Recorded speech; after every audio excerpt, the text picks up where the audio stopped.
Hey, welcome everybody. This is KFFL weekly wrap up. We have just completed week 5 of our league. It's going to be an interesting wrap up that includes the first win for one of our teams and the first loss for one of our teams as well.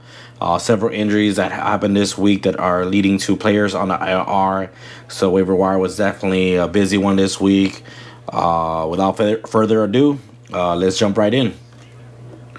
Alrighty, so the first matchup we'll be looking at this week is Jimmy Jesus versus Salty Sar Bolts. Matchup that had low seeds, low scores, low expectations, but our closest matchup of the league, ending in a 99.78 to 96.82 matchup. Going into Monday Night Football, we saw Elmer had a nice lead, a 19-point lead.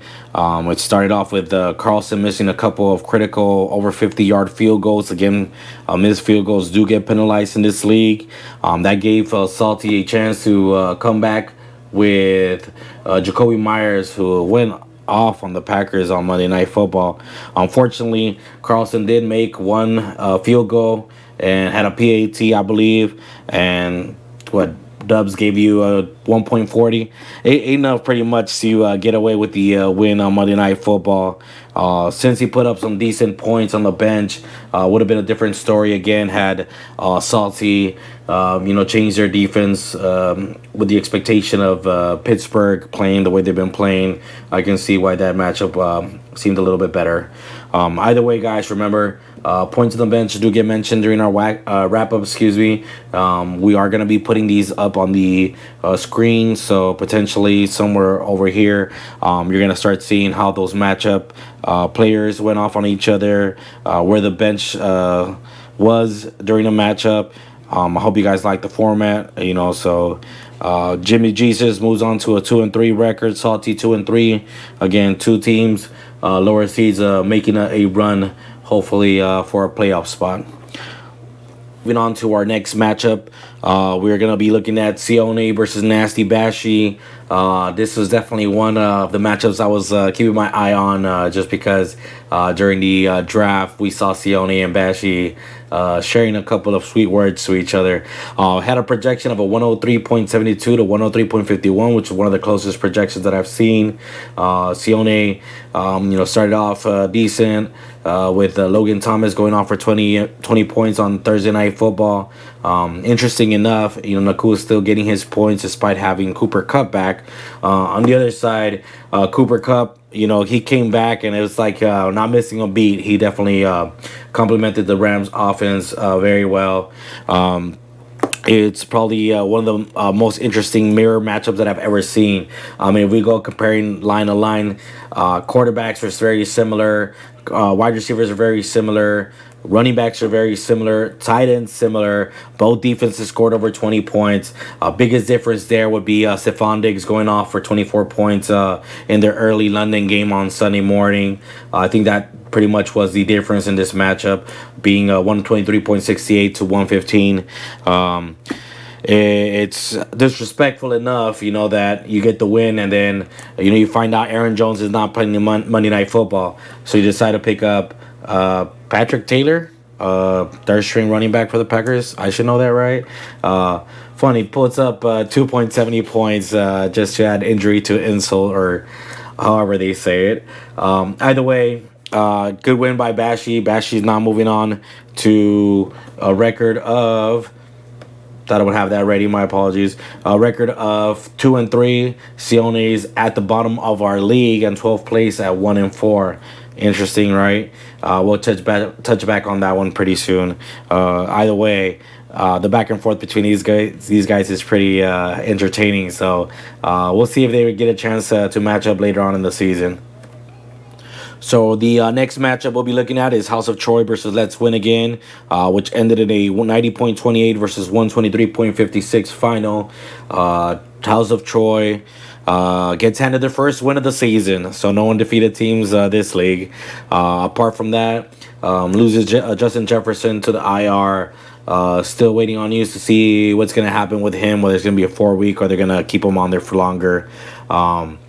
Doesn't take away from the way Let's Win Again won again. He was off to a great start with the Curtis Samuel going off for 18 points during Thursday Night Football.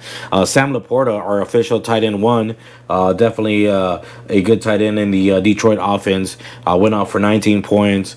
And then Fairburn seemed to be the Houston Texans' only offensive scoring weapon this week against Atlanta. Either way, an excellent starting lineup. It seems like everything that Let's Win again puts up, ends up getting points. He is taking a bit of a hit as well, losing James Conner to the IR following a knee injury. Again, it seems like a lot of people this week have lost some people to the IR. Excuse me, but definitely a lot of points on the bench that were left on there, potentially helping them out to get a closer or higher seeding. Either way, congratulations to Let's Win again, moving up to 4-1. House of Troy is in 4-1. Let's Win again. It's in our third place again based on points. Congratulations on that. Continue putting up those impressive points. If it's working for you, keep going. All right, so the fourth matchup we'll be looking at this week is Smashing versus Stop Playing, which ended in a 106.86 to 143.62 final. It seems like Stop Playing's whole team went off for double-digit points. Players in the 20s, players in the 30s. Again, Smashing, probably getting a little bit of the last laugh. Heavy Mustard go off, even though A-Chain got the majority of those carries and points. ETN had a great game against the Bills in London. That was a dope game to watch if you got a chance. Got pretty close in the end. Stop Playing. A-Chain went off for over 20 points. Montgomery over 20 points. Waller finally put in some points up there. Was definitely helpful. Tyreek Hill, of course, got over 30 points. Guy's been killing it this year. Hard hit, though. Richardson ended up having that shoulder injury. He's been placed on the IR, so luckily for him, Justin Fields has been, playing a lot better, if we may put it that way, pointing up some interesting points, which you'll see right here on the bench. A-Chain as well had been terrific, and suddenly injuries sent him to IR, so I guess Munster should be getting some of those points back from him. It seems like Stop Playing could have put any lineup together and still win with his bench having double-digit players as well. Spears, Pickens, Fields, Addison, all double-digit players.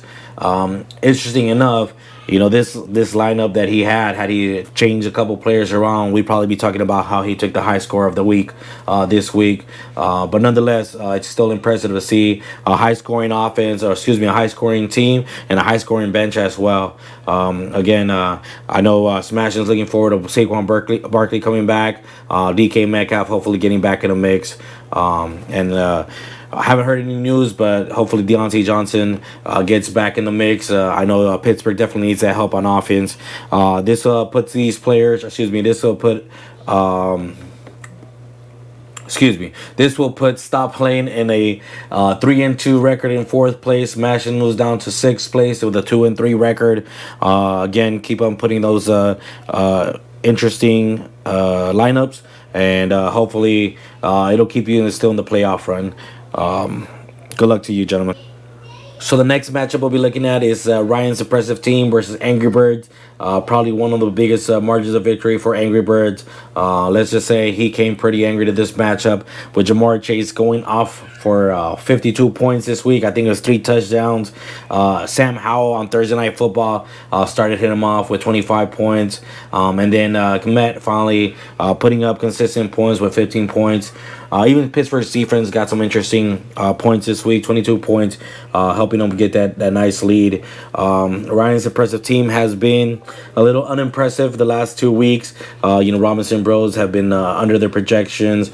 He's definitely missing St. Brown, who had to miss the game due to injury. And then Brees Hall was in his bench with 28 points. Definitely would have helped to keep him off the lowest score of the week this week. But again, you look at your matchups and make the best decision possible. Drake London finally got some points. I know he was on the bench, but it's nice to see him going against in the Atlanta offense.